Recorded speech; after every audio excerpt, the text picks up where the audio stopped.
الحمد لله نحمده ونستعينه ونستغفره ونعوذ بالله من شرور أنفسنا ومن سيئات أعمالنا من يهده الله فهو المهتد ومن يضلل فلن تجد له وليا مرشدا وأشهد أن لا إله إلا الله وحده لا شريك له وأشهد أن سيدنا محمدا عبده ورسوله يقول الله سبحانه وتعالى في القرآن الكريم بعد أعوذ بالله من الشيطان الرجيم يا أيها الذين آمنوا اتقوا الله حق تقاته ولا تموتن إلا وأنتم مسلمون ويقول سبحانه وتعالى يا أيها الناس اتقوا ربكم الذي خلقكم من نفس واحدة وخلق منها زوجها وبث منهما رجالا كثيرا ونساء واتقوا الله الذي تساءلون به والأرحام إن الله كان عليكم رقيبا ويقول سبحانه وتعالى يا أيها الناس اتقوا ربكم إن زلزلة الساعة شيء عظيم يوم ترونها تذهل كل مرضعة عما أرضعت وتضع كل ذات حمل حملها وترى الناس سكارى وما هم بسكارى ولكن عذاب الله شديد. But بعد, dear brothers and sisters, I want to share with you a story about a few months ago. Myself and a group of brothers from our local masjid in Kitchener were invited to volunteer in a church, one of the local churches. And this church, they organize suppers every Saturday for the poor and the homeless and the needy in the community. So when we went, I didn't think much of it. I thought I'm gonna go and just help, serve people and we'll be done and then go back. But when I went there and I saw the people that came to have the supper, I was really, it was a sobering experience for me personally. And there were two things that came to my mind as I was serving the poor and the needy and the homeless of different backgrounds, different ethnicities, Canadians, non-Canadians. Two things came to mind. The first one was hadith of the Prophet sallallahu alaihi wasallam, when he said, "Ar-Rahimuna yarhamuhum ar-Rahman, yarhamu man fil ardi, yarhamukum man fis sama." The merciful, or those who show mercy to others, will be shown mercy by the most merciful. And show mercy to those on earth, Allah will show you His mercy. So this was the first hadith, or the first lesson or the first thing that came to mind as I was serving the people in that church. The second thing is, nowadays, we complain almost about everything. Lack of resources, we don't have enough money, I don't have a big house, I don't have a nice car, I don't have this, and I don't have that. But when you go and see people like the ones I saw in that church that have nothing, absolutely nothing. They come to church for that Saturday to have a warm or a hot meal and coffee and just to have that environment. So the second thing that came to mind is another hadith of the Prophet sallallahu alaihi wasallam when he said, "Unzuru إلى من هو أسفل منكم ولا تنظروا إلى من هو فوقكم فإنه أجدر ألا تزدروا على الله نعمته أو ألا تزدروا نعمة الله عليكم." Do not look to those who are below you, and do not look to those who are above you. It is better for you to do that in order not to belittle the ni'mah of Allah subhanahu wa ta'ala upon you. The ni'mah, the blessings that we have from Allah subhanahu wa ta'ala. So these are the two lessons that touched me personally that I wanted to share with my brothers and sisters today. So the first one is mercy. And mercy in Islam is not for a specific group, it's not for a specific ethnicity, is not for the believers, it's for all. Rasulullah sallallahu alaihi wasallam says, "Ar-Rahimun yarhamuhum ar-Rahman." Ar-Rahimun yarhamuhum ar-Rahman. Those who show mercy will be shown mercy by Allah subhanahu wa ta'ala. And he said, "Irhamu man fil ard." show mercy to those on earth. There is no specific group of people in this hadith. Anything on earth, whether it's human beings, whether it's animals, whether it's the environments that we have to show mercy. We have the hadith of the Prophet ﷺ, which is a very well-known hadith of the man that was on a journey and he felt thirsty. بينما رجل يمشي في الطريق شد عليه العطش فوجد بئرا فنزل فيها فشرب فلما صعد وجد كلبا ينهث من العطش فقال لقد بلغ هذا الكلب من العطش مثل الذي قد بلغ مني فنزل البئر فملأ خفه ماء ثم صعد فسقى الماء فشكر الله له فغفر له. الصحابة رضي الله عنهم قالوا يا رسول الله أئن لنا لأجرا في البهائم قال في كل ذي كبد رطب أجر. So the hadith Prophet ﷺ, this is showing mercy to a dog, an animal. A man was on a journey and he felt thirsty, so he looked around, he found this well, so he descended the well and drank from that well. So when he came up, he saw a dog that was very thirsty, that was eating the ground, eating the earth from out of thirst, that they could at least suck some of the moist from the earth. And he felt pity for that dog. And what he did, he went back to the well, he filled his leather sock and he came up and gave the dog to drink. Allah subhanahu wa ta'ala thanked him for that simple act and forgave his sins. And Allah knows the sins that man had. The Sahaba radiallahu anhum asked the Prophet sallallahu alaihi wasallam, do we get ajr by showing mercy to animals? Do we get ajr by showing mercy to animals? أَإِنَّ لَنَا لَأَجْرًا فِي الْبَهَائِمِ. The Prophet sallallahu alaihi wasallam replied, in every lean or soft liver there is ajr. Which means every living thing, whether it's a human being, whether it's an animal. And that is the beauty of our Islam. That is the beauty of our deen. And al-Rahmah is one of the sifat, the attributes of Allah subhanahu wa ta'ala. With every surah that we read, we begin with Bismillahi ar-Rahmani ar-Rahim. Allah subhanahu wa ta'ala is the merciful. Allah subhanahu wa ta'ala is the merciful. And He, in the hadith al-Qudsi, Allah subhanahu wa ta'ala says, Inna rahmati sabaqat ghadabi. My mercy precedes my anger. That's the mercy of Allah subhanahu wa ta'ala. And Allah subhanahu wa ta'ala also says, or the Prophet sallallahu alaihi wasallam said in the hadith, Allahu arhamu bi'ibadihi min al-ummi biwaladiha. Allah subhanahu wa ta'ala is more merciful to us than a mother to her child. And another hadith, وَرَحْمَتِي وَسِعَتْ كُلَّ شَيْءٍ. Allah's mercy expands everything. Everything. So that is Allah subhanahu wa ta'ala, the most merciful. So if we show mercy to others, Allah subhanahu wa ta'ala will show us His mercy.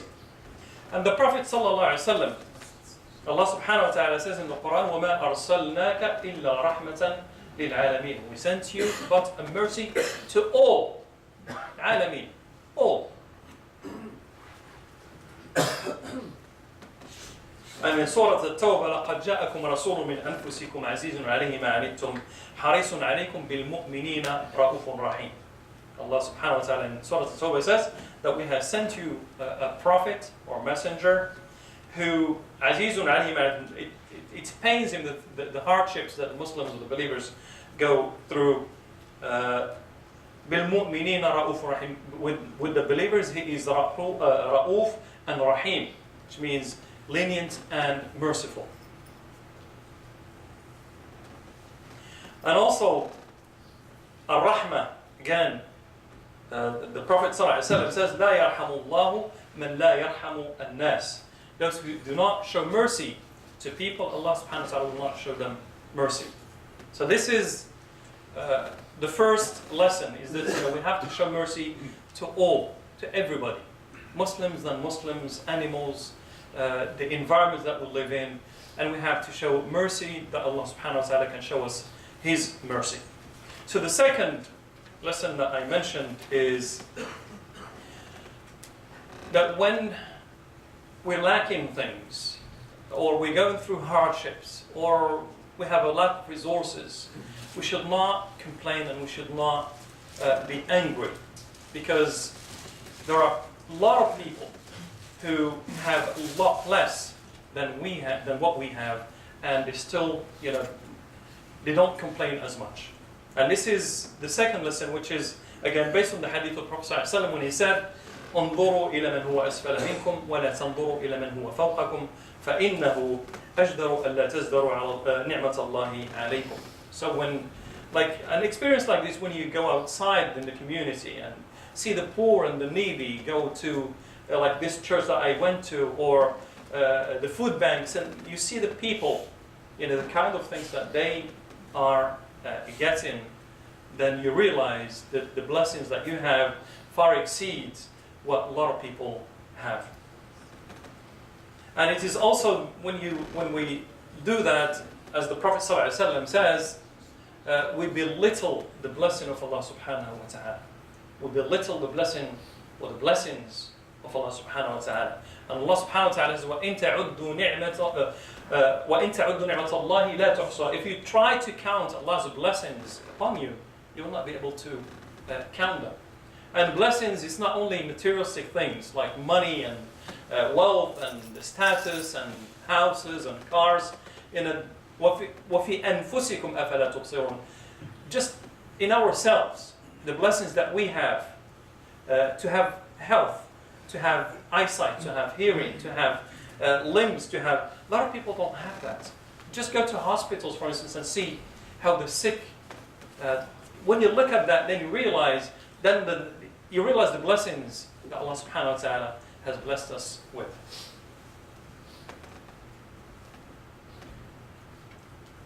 And in the Prophet sallallahu alaihi wasallam, we have the best example.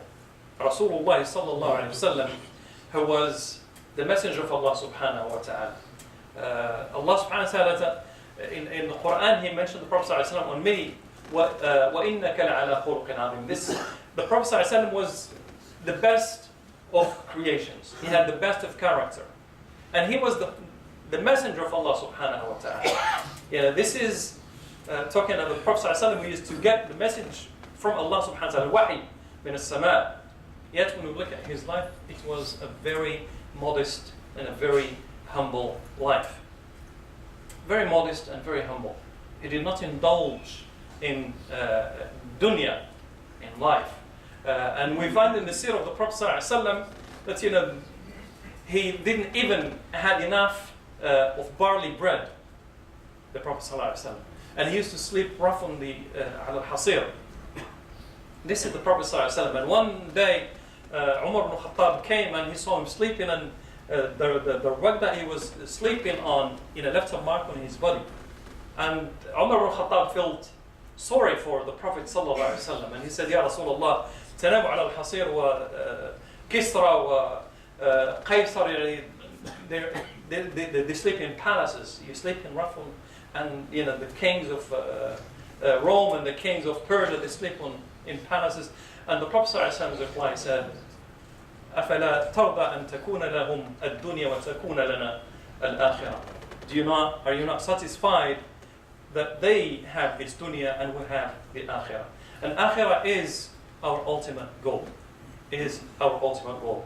And the last thing that I want to leave you with is advice from the Prophet sallallahu alaihi wasallam about three things that if we have them, the Prophet sallallahu alaihi wasallam says we are going to be successful.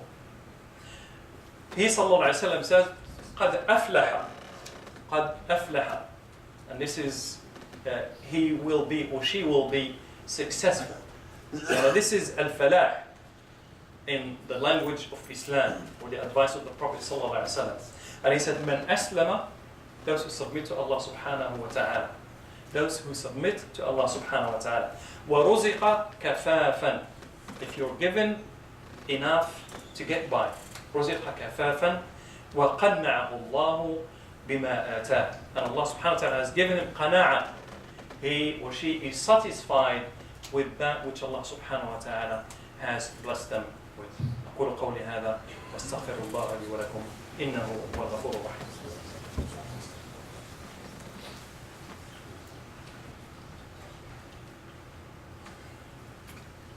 الحمد لله والصلاة والسلام على سيدنا محمد وعلى آله وصحبه أجمعين. So dear brothers and sisters, these are reminders to myself and to my brothers that we have to show mercy to all. Just as the Prophet ﷺ says, Ar-Rahimuna yarhamuhum ar-Rahman. And you never know when you will need that rahmah from Allah subhanahu wa ta'ala. So you have to show mercy to others that Allah subhanahu wa ta'ala can show you His mercy. And the second thing is you want to be satisfied with that which Allah subhanahu wa ta'ala has given you. Whether it's a lot, whether it's a little.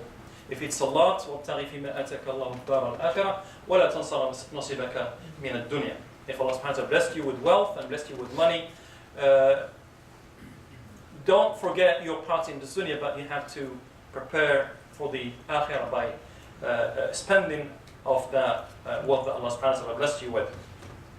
Secondly, I want to talk to you about a project, and that's why we're here today. The Islamic Center of Waterloo. This is a small community masjid that was established a while ago. And recently, when we tried to open the place for worship, members or neighbors tried to stop us from opening the masjid. So what they did, they hired a company, and they wanted to stop the rezoning of the place so we cannot use it as a place of worship for Allah subhanahu wa ta'ala. And they spent a lot of money trying to stop this project. But by the blessing of Allah subhanahu wa ta'ala and His mercy, we managed to defeat that. And Allah subhanahu wa ta'ala in Surah Al-Anfal says, إِنَّ الَّذِينَ كَفَرُوا ينفقون أموالهم يصدوا عن سبيل الله فسينفقونها وتكون عليهم حسرة ثم يغلبون. They will spend their money and they will be defeated at the end by بإذن الله سبحانه وتعالى. So, in order to open the place, we have a number of things that we need to accomplish. From renovation, by installing a septic tank, by fixing the parking lot, by having lights, and all this requires a lot of money. So we're here to ask for the support of your community. You helped us in the past, and we're hoping that you can help us again. And remember that this is sadaqatun jariyah. Sadaqatun jariyah fi sabilillah. Anything that you spend to establish a masjid for the sake of Allah subhanahu wa ta'ala, Allah subhanahu wa ta'ala will build for you a house in Jannah. And hadith of Prophet sallallahu alaihi wasallam, when he said, when a person dies, all his actions will come to an end except from three things. And the first thing he said, علم ينتفع به, a knowledge that you leave behind that can benefit people. And this is something not everybody can do. Some of us are blessed with intellect that they can leave a knowledge that can benefit people. And we have examples in a lot of scholars. Imam al-Bukhari, for instance, Imam Muslim, they left us with Sahih Bukhari and Sahih Muslim that will be used till the end of time. And they will get the reward of that knowledge. The second is وَلَدٌ صَالِحٌ يَدْعُ لَهُ, a righteous offspring, a son or daughter that will make supplications on your behalf when you depart this world. And again, this is not guaranteed. We hope that our kids will make dua for us when we leave this world. But again, it's not guaranteed. And the third thing, which is a sadaqatul jariyah, a continuous charity, a charity that will work on your behalf when you depart this world. And that is sadaqah that you spend for the sake of Allah subhanahu wa ta'ala to help an Islamic project, whether it's a masjid, whether it's a school, or anything that can benefit the Muslim community. And this is, brothers and sisters, is guaranteed because it's something that you do for yourself, and you do it here and now. And you're not going to wait for your son, or we ask Allah subhanahu wa ta'ala, He can bless us with a duriyah that they can make dua for us, but this is something that is guaranteed. It will work on your behalf in this dunya and in the hereafter. And anybody who benefits from that masjid, anybody who goes and pray in the masjid, anybody who goes and learn a verse from the Quran, you will get the ajr from Allah subhanahu wa ta'ala in this life and in the hereafter. So I'm urging my brothers and sisters to help us with this project, and Allah subhanahu wa ta'ala bless you and bless your community and bless your institution. اللهم اغفر لنا ذنوبنا واسرافنا في امرنا، اللهم ثبت الحق اقدامنا، اللهم انصرنا على القوم الظالمين. ربنا اتنا في الدنيا حسنه وفي الاخره حسنه وقنا عذاب النار. ربنا لا تزغ قلوبنا بعد إذ هديتنا وهب لنا من لدنك رحمه انك انت الوهاب. اللهم ارحم اباءنا وامهاتنا، اللهم ارحمهما كما ربونا صغارا، اللهم ارحمهما كما ربونا صغارا، اللهم ارحمهما كما ربونا صغارا. اللهم اشف مرضى المسلمين وارحم موتى المسلمين يا ارحم الراحمين يا رب العالمين. اللهم انا نسالك العفو والعافيه في الدنيا والاخره. اللهم انا نسالك العفو والعافيه في ديننا ودنيانا وفي اهلنا واموالنا. اللهم استر عوراتنا وامن روعاتنا. اللهم احفظنا من بين ايدينا ومن خلفنا وعن ايماننا وعن شمائلنا ومن فوقنا، ونعوذ بعظمتك ان نغتال من تحتنا. اللهم اصلح لنا ديننا الذي هو عصمه امرنا، واصلح لنا دنيانا التي فيها معاشنا، واصلح لنا اخرتنا التي اليها معادنا، واجعل الحياه زياده لنا في كل خير، واجعل الموت راحه لنا من كل شر يا ارحم الراحمين يا رب العالمين. وصل اللهم وسلم على سيدنا محمد وعلى اله وصحبه اجمعين وسلم تسليما كثيرا. So your brothers will be outside inshallah after the prayers.